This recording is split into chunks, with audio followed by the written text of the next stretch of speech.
여러분, 초대교회 교부 중에 터툴리안이라는 교부가 있어요. 이 터툴리안이요, 역사에 길이 남을 만한 명언을 몇 개 남겼는데 그 중에 하나가 뭐냐면, 아마 들으시면 딱 아실 거예요. 순교자의 피는 교회의 씨앗이다, 이렇게 말을 해요. 이게 무슨 말이냐면요, 그러니까 평범한 신앙이 아니라 순교를 각오한 그 신앙이 결국에는 하나님 나라와 교회를 세우는 씨앗이 된다라는 겁니다. 근데 원래 이 말은요, 예수님이 먼저 하신 말이에요. 오늘 본문 24절에 예수님께서 이렇게 말씀하십니다. 우리 같이 읽습니다. 시작. 내가 진실로 진실로 너희에게 이르노니 한 알의 밀이 땅에 떨어져 죽지 아니하면 한 알 그대로 있고 죽으면 많은 열매를 맺느니라. 아멘. 이번 한 알의 밀이 되신 예수님께서 십자가 대속의 죽음을 통해 구원의 역사를 이루실 것을 말씀하신 그 말씀이죠. 근데 중요한 것은 이게 단순히 예수님의 말씀으로 끝나는 말씀이 아니라 우리에게 여전히 숙제로 남아 있다라는 거죠. 그러니까 하나님의 밀인 우리가 어떻게 죽어야 하는가, 우리가 어떤 희생적 삶을 살아야 하는가를 보여주는 아주 중요한 롤 모델이 이 말씀 안에 담겨져 있다는 거예요. 여러분의 하나님의 밀로서 저와 여러분들은 어떻게 죽어야 할까요? 하나님은 저와 여러분들에게 어떤 희생적 삶을 요구하고 계신 걸까? 첫 번째로요, 우리는 진짜 영광이 무엇인지를 분별하기를 힘써야 한다라고 주님 말씀하세요. 여러분, 오늘 본문에 등장하는 중심 인물은요, 지금까지 유대인들이었는데 오늘 본문에서 그 중심 인물이 바뀌어요. 그들이 누구냐? 바로 20절에 보니까 명절에 예배하러 올라온 이방인들, 바꿔 말하면 헬라인들이더라는 거죠. 아마도 그들은 이방인으로서 영적인 세계에 많은 관심을 가지고 있었던 것 같아요. 그들이 예수님의 제자 중 하나인 빌립에게 와서 찾아와서 뭐라고 요청하느냐? 21절 보니까 선생이여, 우리가 예수를 배웠고자 하나이다 하니. 여러분, 아마도 이 말을 듣고요, 제자들은 고무됐을 거예요. 왜냐하면 이 예수를 배웠고자 하는 이 말은요, 예수님이 유명한 랍비가 됐다는 것을 반증하기 때문이죠. 당신들의 스승이 유명해졌으니 그분을 좀 만나고 싶다는 거예요. 심지어 예수님께서도 뭐라고 반응하시느냐? 23절 말씀을 보세요. 우리 같이 읽습니다. 시작. 예수께서 대답하여 이르시되 인자가 영광을 얻을 때가 왔도다. 아멘.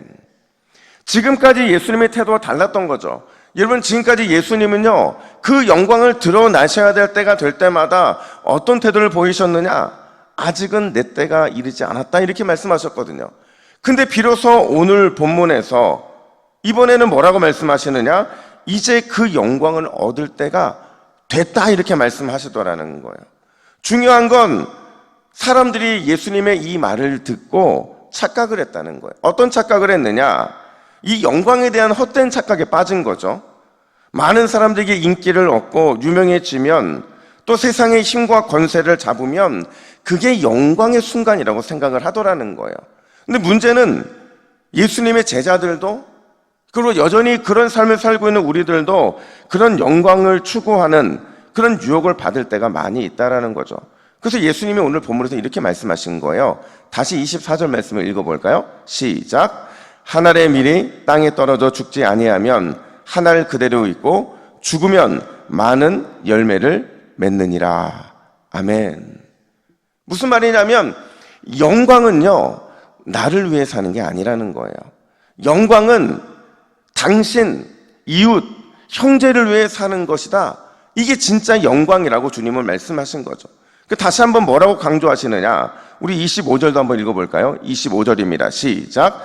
자기의 생명을 사랑하는 자는 잃어버릴 것이요, 이 세상에서 자기의 생명을 미워하는 자는 영생하도록 보존하리라.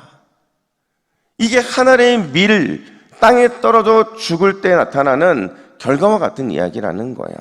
실제로 예수님은 앞서도 말씀드린 것처럼 하늘의 밀이 되셨죠. 하늘의 밀이 되셔서 십자가에 달리셨고 하늘의 밀이 되셔서 대속의 죽음을 당하셨어요. 여러분, 이게 예수님 자신을 위해 하신 겁니까?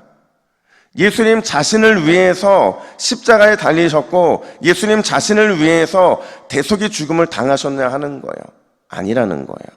예수님의 십자가에 달리심도 예수님의 대속의 죽음도요, 예수님 자신이 아니라 우리라고 하는 이웃과 형제를 너무도 사랑하셔서 그들을 위해 달리신 그 죽음이었다라는 거죠. 근데 중요한 것은 그 죽음은 결코 헛된 죽음이 아니더라는 거예요. 바울은요, 예수님의 그 대속의 죽음, 십자가 지심에 대해서 그 결과를 뭐라고 말하느냐? 빌립보서 2장 9절 말씀 우리 같이 읽습니다. 시작.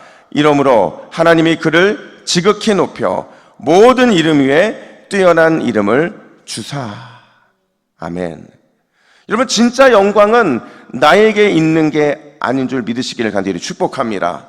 진짜 영광은 하나님과 이웃을 위해, 형제를 위해 사는 것, 바로 거기에 있더라는 거예요. 우리 주님은 그런 우리를 지극히 높여주시겠다라는 약속으로 함께하고 계신 거죠.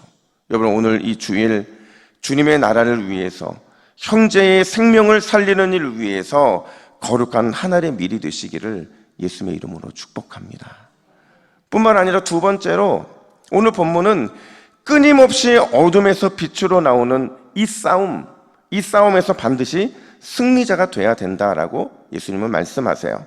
여러분, 이제요, 요한복음 12장부터 21장까지는 딱 예수님의 일주일의 내용들을 다뤄주고 있거든요. 그러니까 이 말은 바꿔 말하면 이제 예수님이 십자가를 지실 일이 얼마 남지 않았다는 거예요. 시간이 없어요. 근데 그때 예수님이 제자들에게 뭐라고 요구하시느냐? 35절부터 36절 말씀 우리 같이 읽겠습니다. 시작. 아직 잠시 동안 빛이 너희 중에 있으니 빛이 있을 동안에 다녀 어둠에 붙잡히지 않게 하라. 어둠에 다니는 자는 그 가는 곳을 알지 못하느니라. 너희에게 아직 빛이 있을 동안에 빛을 믿으라. 그리하면 빛의 아들이 되리라. 아멘.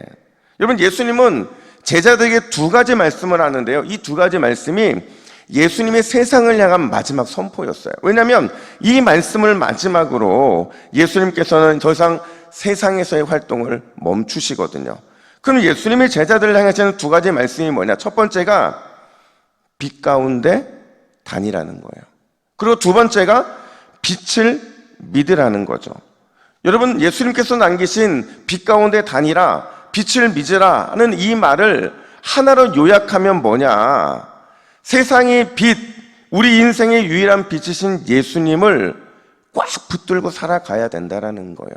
그래야 어둠과의 싸움에서 이길 수 있고 어둠의 권세가 우리를 해치지 못하기 때문이라는 거죠. 사랑하는 여러분, 오늘도 항상 빛 가운데 다니시기를 예수님의 이름으로 축복합니다.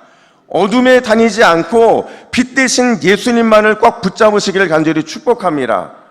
그래야 어둠의 권세와 싸워 이길 수 있기 때문에 그래요. 여러분, 주일은 우리가 영적으로 무장하는 날이에요. 영적으로 무장해야만 세상에 나가서 어둠과 싸워 승리할 수 있기 때문에 그런 것이죠. 오늘도 세상의 빛 가운데서 주님의 빛 되심을 믿고 따라가고 그 빛 대신 예수님만 붙잡고 승리하는 저 여러분들 되기를 예수님의 이름으로 축복합니다. 우리 함께 기도의 제목을 같이 읽습니다. 시작. 주여, 세상의 영광이 아닌 하나님 나라의 영광, 이웃의 영광을 구하게 하옵소서. 빛의 자녀답게 빛 대신 예수님 꽉 붙들고 날마다 빛 가운데 걸어가게 하옵소서. 아멘. 함께 기도하겠습니다. 하나님 아버지, 우리는 세상의 영광이 아니라 하나님의 영광과 이웃의 영광을 위해 부름받은 주의 제자들인 줄로 믿습니다. 날마다 세상의 영광을 거절하게 하여 주시고 하나님의 영광과 이웃의 영광만을 향해 달려나가는 귀한 주님의 종들이 되게 하여 주시옵소서. 빛의 자녀는 반드시 빛 가운데 예수님 붙들고 나아가게 되는 줄로 믿습니다. 어둠과 타협하지 않게 하여 주시고 세상의 빛과 싸워 승리하는 모든 동북교회 믿음의 기도자들이 될 수 있도록 인도하여 주시옵소서. 감사드리며 예수님의 이름으로 기도하옵나이다. 아멘.